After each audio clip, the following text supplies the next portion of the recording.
Well, hi class. I have a couple announcements and then really three things that I want to talk about in today's lecture. I'm going to review the introductory speeches, which I'm very pleased with, at least the ones that I've graded so far. Also, I'm just going to give you a couple tips on how you might want to practice efficiently as you get ready to record a speech. And then finally, I'm going to talk a little bit about the process of communication. That's the focus of the module that you are on this week. But first, a couple announcements. Next week from today, September 7th, is the census day. And what that means is we've got to make sure that everybody on our roster is attending the class. If we have students on the roster that aren't attending, then we're dropping those students. And so for you in this class, if I haven't received any assignments from you, and I don't receive anything by next week, by the 7th of September, then I'm going to drop you from the class. Now, maybe, something's going on, you got caught up with something at work or family or whatever, and you haven't had a chance to get your assignments in, and maybe you're not sure if you'll be able to get your first assignment in by Tuesday, then just send me an email. Let me know what's going on. So basically, if you don't have an assignment turned in and I don't hear from you by next week, the 7th of September, then I'll be dropping you from the class. So if you haven't turned anything in, you want to stay in the class, make sure you hit me up and let me know. And then the second announcement is on the introductory video assignment. Part of that assignment was also responding to each of your classmates' videos. And most of you have done that and done that really well. But if you haven't responded to each of your classmates' videos, I'm going to give you to the end of the week to get that done. And it's going to take me the rest of the week to finish grading all of the introductory videos as well. I have 6 public speaking classes, so I've got a lot of videos to get through. It'll take me a week to get through all of those videos. But by the end of the week, I'm going to go back through each of the introductory videos. And if you haven't responded to each of your classmates' videos by then, I'm going to change that complete to an incomplete. It's an important part of the assignment. And you only have to respond to the videos that were turned in by the 26th of August. Turned in after that late, don't worry about it. And the reason why that's so important is because we're not in the classroom. If we were, then part of the class would be you'd be hearing each of your classmates' videos, right? And that's important. You get a chance to be a supportive audience member, and educationally, you can learn from watching the way other people deliver their speeches. Oh, I kind of like that delivery style. I'm going to try to do that a little bit more in my presentation. But even more importantly, those comments do so much in terms of building the comfort level for everybody in the class in terms of submitting your videos in the future. And it really helps to build your overall confidence. And so let's make sure you get your responses into those videos by the end of the week. And again, you only have to respond to the ones that were turned in by the 26th. And I get that can be tedious, right? You're watching each video, paying attention to it well enough so you can give a couple responses. But it's important, and you don't have a textbook. So just pretend you're substituting reading assignments where you'd have to read the textbook. Now you're watching videos, and you're going to get a lot more out of watching the videos than you would from reading a textbook. So let's make sure you get that done. So census day coming up next week. Make sure that you let me know that you still want to be in the class if you haven't turned anything in. And by the end of the week, let's make sure that you've responded to your classmates' videos as well. All right, let's talk about the introductory video presentation. And boy, I was impressed. We've got a lot of talent in these classes. Some of you, you're just so natural. And you may have received that on your evaluation, right? So you just look very natural. And that means you're talking to the audience as if you were talking to friends. That's what we want. So we want you to be engaging. We want you to be personable. We want you to be conversational. And if you can really create the impression, not only that you're looking at the audience, but if you kind of create the impression to where the viewers watching the video feel as if you're talking to them in real time, then you're doing an effective job in terms of being an effective remote speaker. That's what we're after. We want to create the illusion that the viewers are actually watching this in real time. And so it's good to be very natural, conversational, be yourself. Look, I can teach you all kinds of specific techniques and skills when it comes to public speaking. But if you dress in all purple, stand on your head and deliver a speech, if the audience listens to you, if you're engaging the audience and pulling them into the speech, then you're doing something right. So you really want to focus on just being yourself, being natural, and being conversational. A lot of you are already doing that. Most of you too have the eye contact dialed in well. Few of you still need to work on that a little bit more. A couple of you, make sure that you find that camera and that you're looking right into the camera. Some of you kind of just off to the side, or your eyes are just a little bit below. And that's normal. Our eyes are automatically drawn to the screen, but you want to make sure you get your eyes up and you're speaking right into that camera. Also, too, you want to make sure that you look engaging and expressive. And so you got to watch from kind of getting that. And I know it's hard. It'll take you a speech or two to get the remote speaking down. But you've got to watch. Sometimes you're focusing too hard that the eyes are just a little bit too wide. And then some of you have even figured out, like, okay, how I can get my speech and my notes up on the screen. So I'm actually looking at the screen, but it looks like I'm looking into the camera, but you don't want us to be able to tell. So if your eyes are kind of like this, and then I can kind of see as you're kind of reading the words like this, it kind of cuts away from giving that impression that you're doing the presentation in real time and you're actually looking and engaging the viewers. So kind of watch that wide-eyed stare. You just want to look to the audience as if that's another person that you're having a conversation to. And one thing you can do that helps, right on the top of my laptop, I have this little contraption set. I just put my note card right here. So I can just kind of glance up at it, but it's right there. Back when I first started doing it, it was hard to get used to that. I just wrote on the note card, look here, dummy. And then that really helped me to get that eye contact dialed in. So a few of you, let's keep working on that. Let's make sure that we're speaking right to the camera. And with that said, it's okay too if you glance away at your notes. I don't expect you to be on the camera 100% of the time. So if you're using notes and maybe you glance down at the screen to look at your notes, then right back up, or maybe you have your notes over here, glance down, get your eyes back up on the camera. Cool. And I would say right now, if you're looking at the camera at least half the time, 50% or better, you're on the right track. And then as we navigate through the semester, you just want to get to where you can hold your eyes on the camera for a little bit longer. You get up to 75%, 80% of the time. Now you're really getting into that territory where you can effectively engage the audience.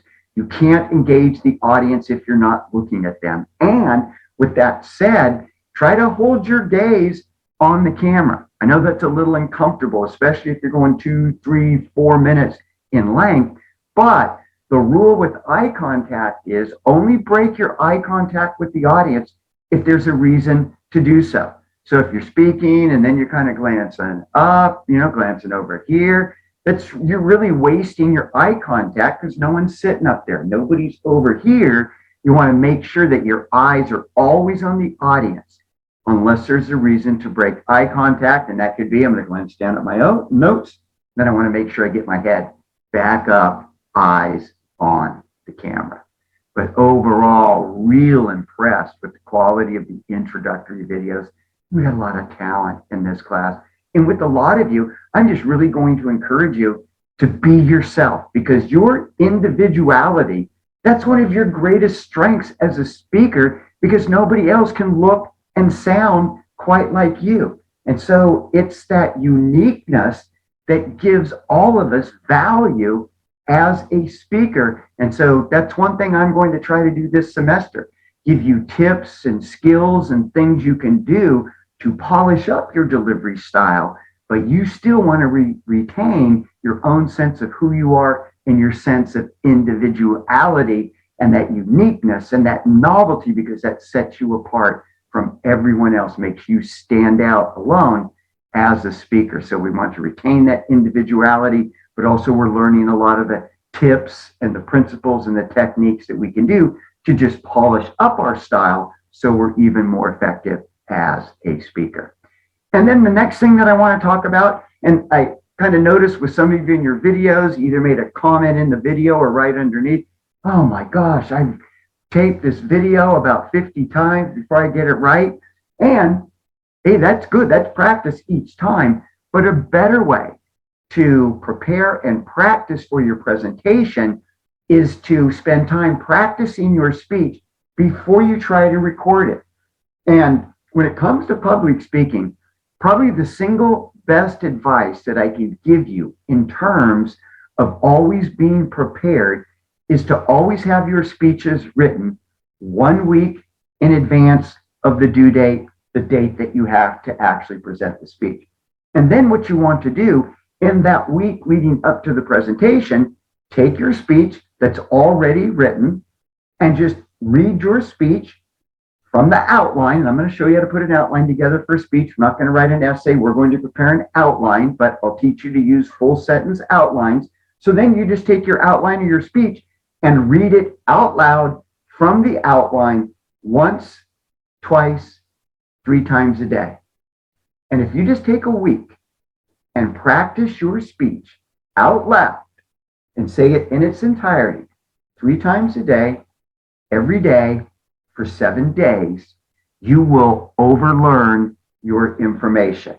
You'll be able to get through the speech without the use of notes. And you didn't try to memorize it. I don't like memorization as a technique because typically when you're memorizing something, you'll start with the first chunk, right? You'll start, okay, I'll get my introduction down and get through it without having to look at my notes. Then I'll go to the next paragraph or the next point, and then the next. So you're adding stuff. And so what happens, the end of the speech is never as strong as the beginning of the speech. And just everything's based on memorization. And so what happens, you get stuck in a speech. I can always tell if someone has memorized a speech as opposed to overlearning the speech because they'll get stuck mid-sentence and then they typically just go back to the start of the sentence. And now for my next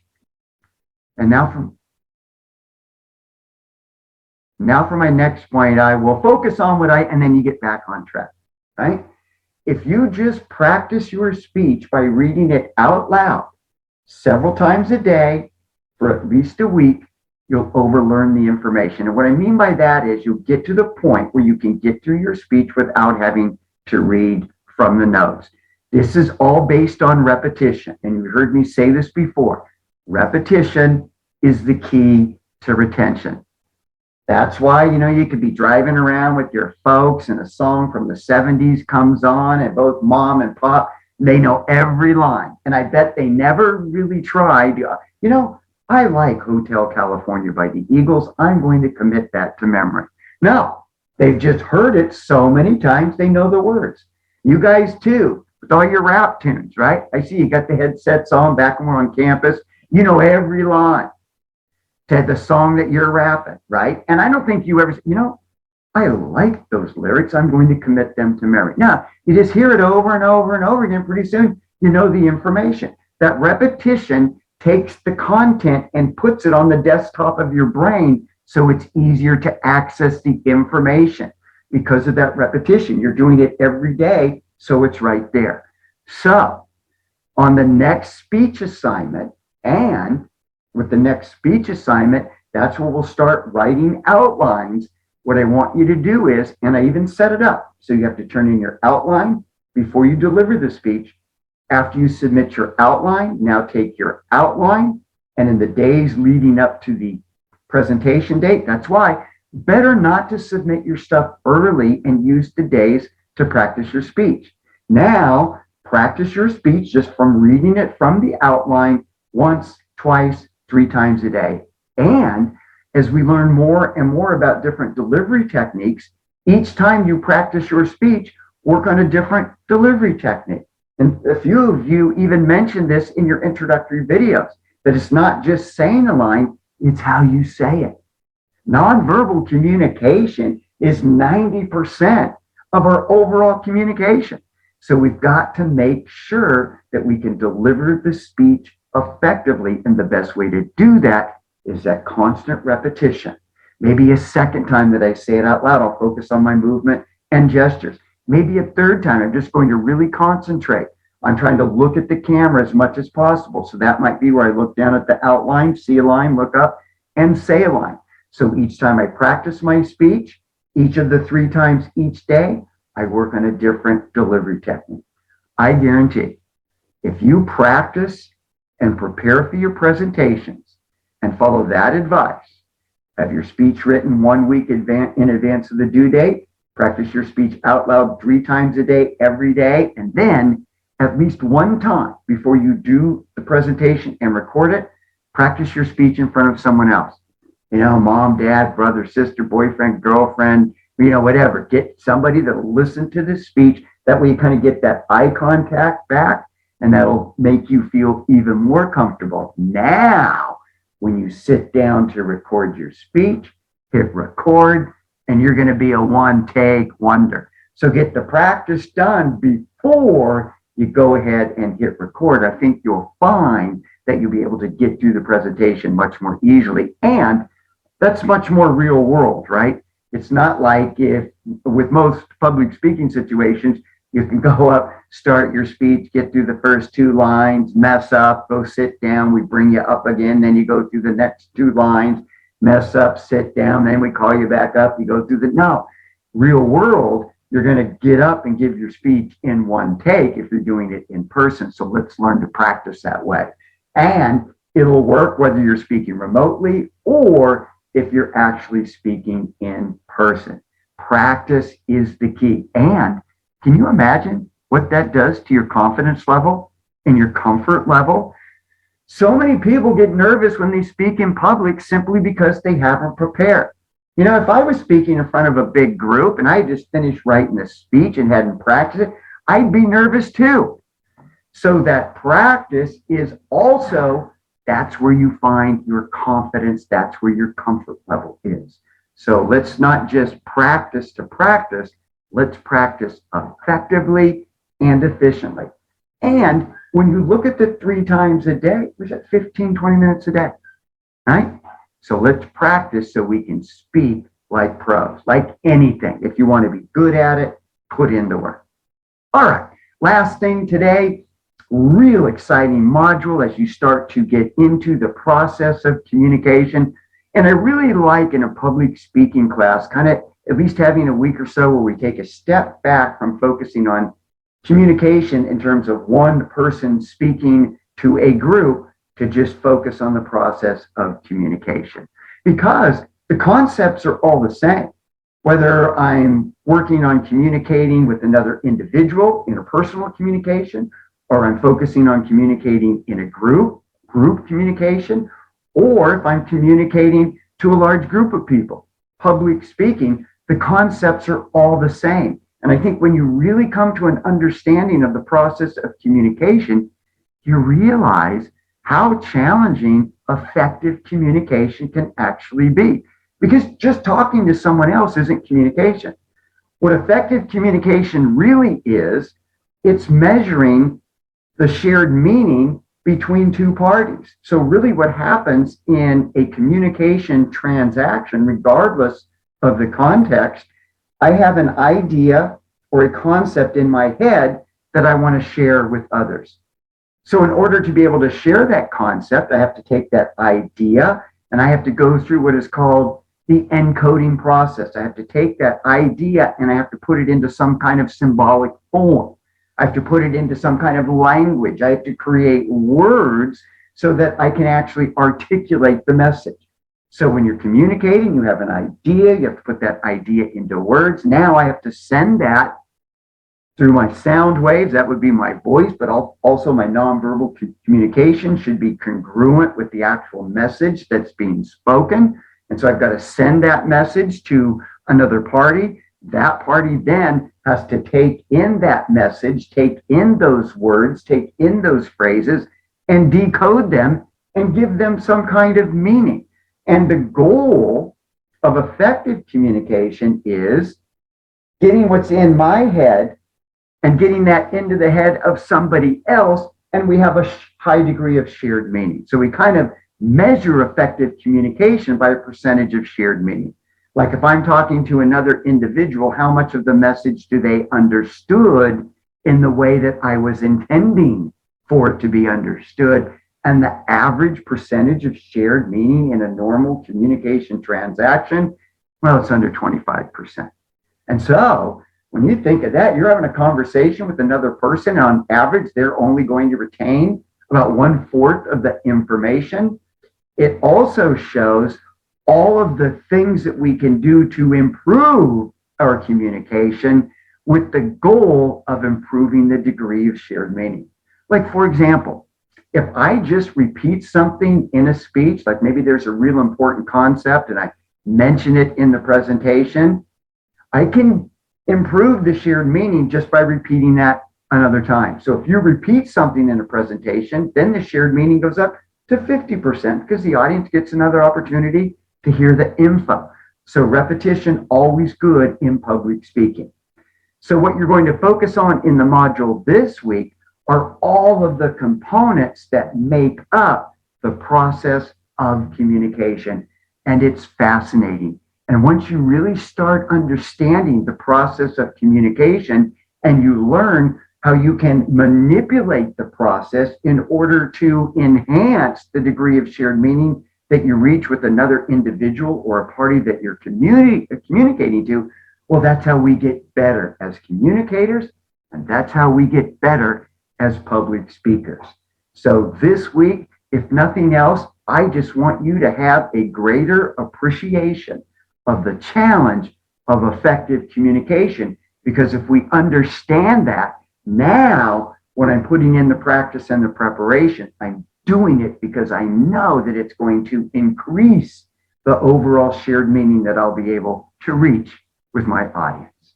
Well, I hope that was communicated clearly enough that you understand how important communication is, that you understand how important practice is to the process of communication, and that you can all be great speakers if you simply focus on being yourself.